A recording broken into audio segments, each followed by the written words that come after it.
রাজশাহীতে fuel management অ্যাপের উদ্বোধন। বিস্তারিত থাকছে রাজশাহী থেকে লিয়াকত হোসেনের প্রতিবেদনে।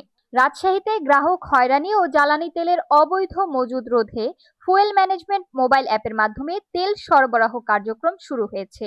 রোববার সকাল ৯টায় নগরীর কুমারপাড়ায় অবস্থিত গুল গফুর ফিলিং স্টেশনে এ কার্যক্রমের আনুষ্ঠানিক উদ্বোধন করেন রাজশাহীর জেলা প্রশাসক কাজী শহীদুল ইসলাম। জেলা প্রশাসন সূত্রে জানা যায়, নতুন এই অ্যাপের মাধ্যমে রেশনিং পদ্ধতিতে জ্বালানি তেল বিক্রি করা হবে। এর আওতায় একজন মোটরসাইকেল চালক ৫ দিনে সর্বোচ্চ একবার ৫০০ টাকার এবং মাইক্রোবাস বা প্রাইভেট কার চালক ২০০০ টাকার পেট্রোল বা ডিজেল কিনতে পারবেন। ফিলিং স্টেশনের দায়িত্বপ্রাপ্ত পয়েন্টম্যানরা অ্যাপের মাধ্যমে সরাসরি যানবাহনের রেজিস্ট্রেশন নম্বর স্ক্যান করে জ্বালানি তেল সরবরাহ করবেন। এই সেবা নিতে গ্রাহকদের আলাদা কোনো নিবন্ধনের প্রয়োজন হবে না। এছাড়া কৃষকদের নির্ধারিত কার্ডের মাধ্যমে কৃষিকাজে ব্যবহৃত ডিজেল সরবরাহ করা হচ্ছে। প্রশাসনের এমন যুগোপযোগী উদ্যোগকে সাধুবাদ জানিয়েছেন সাধারণ গ্রাহকরা।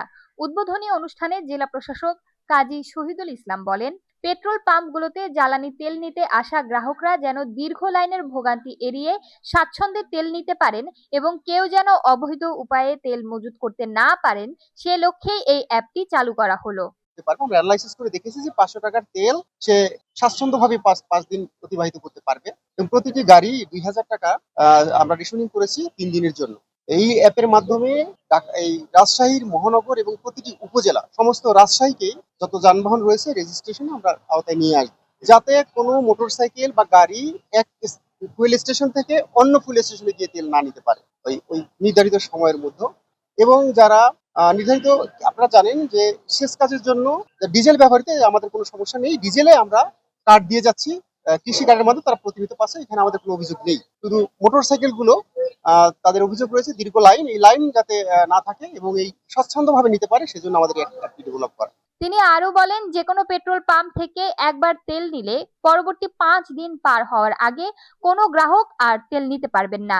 নির্ধারিত মেয়াদের আগে তেল নিতে এলে অ্যাপের মাধ্যমে তা সহজেই শনাক্ত হয়ে যাবে। এ সময় তিনি উপস্থিত গ্রাহকদের এই নিয়ম মেনে চলার আহ্বান জানান।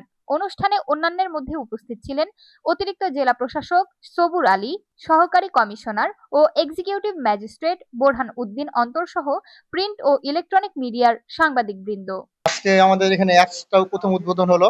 ডিসি মহোদয় এবং পুলিশ কমিশনার এবং এনডিসি এডিসি জেনারেল সাহেব আসছিলেন এবং অ্যাপসটা আমাদের সকাল ৮টা থেকে আমরা চালু করেছি। অ্যাপসটা আমাদের মাধ্যম দিয়ে রেজিস্ট্রেশন করে দিচ্ছি। এই রেজিস্ট্রেশনের মাধ্যম দিয়ে একটা মোটরসাইকেল ৫০০ টাকা তেল পাবে। আগামী ৫ দিনের মধ্যে সে কোনো তেল পাবে না। সে যদি আসে তাহলে সে দেখতে পাবে, আমরা দেখতে পাবো যখন ওর নাম্বারটা যে আমরা যখন ক্লিক করবো তখন আমরা দেখতে পাবো যে সে কবে আমাদের গুলগফুর থেকে তেল নিয়েছে। এবং সে যদি অন্য জায়গায়ও যায়, ওরাও যখন এই যে অ্যাপসটাতে লগ ইন করে যখন এই মোটরসাইকেলের নাম্বারটা দিবে, যে ক্লিক করবে, তখন ওরাও বুঝতে পারবে যে সে কোথা থেকে তেল নিয়েছে।